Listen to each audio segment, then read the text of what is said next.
Trump has announced that he might impose new reciprocal tariffs on Canadian lumber and dairy, and in this video I'll be explaining the likelihood of this actually happening based on his own justifications, while also explaining how someone can speculate on this to make money. For the dairy tariffs, Trump claims that Canada has a tariff of over 200% on US dairy.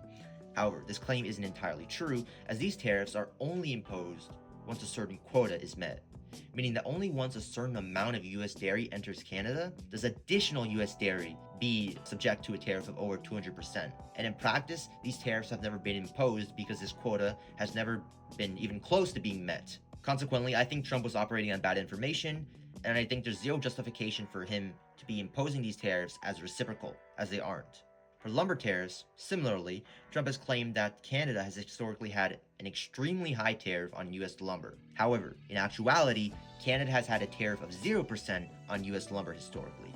Meanwhile, the US itself, according to Canadian governmental data, has had a tariff of 11.5 to 17.3% on Canadian lumber. However, that situation has since now changed because following Trump's imposition of 25% tariffs on Canada and Mexico, Canada has announced that it would impose a tariff of 25% on a certain basket of US goods, which includes lumber and dairy. It has said that it wouldn't rescind these tariffs unless the US rescinds all tariffs on Canada, which seems like it's not going to happen. While Trump has indeed paused these tariffs on Canada and Mexico until April 2nd, Canada has left these tariffs in place. So, if reciprocal tariffs for lumber were to be met on April 2nd, then Trump would raise these tariffs of 11.5 to 17.3% on Canadian lumber, but only come April 2nd, as his administration has stated that it wouldn't impose tariffs on dairy and lumber from Canada until April 2nd. So to speculate on this, it's better probably to short the Canadian lumber industry than it is to buy into the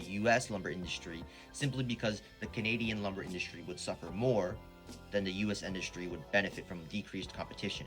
However, it's important to note that there are only a few Canadian timber companies that are listed on US stock exchanges, and the only one that only produces timber, meaning raw wood, in Canada and exports them into the US that also has a decently high market cap is West Fraser Timber Corp.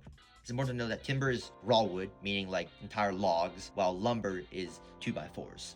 So West Fraser specifically produces timber only in Canada and exports them into the US to US mills to be turned into lumber, meaning that it has to face this 25% tariff.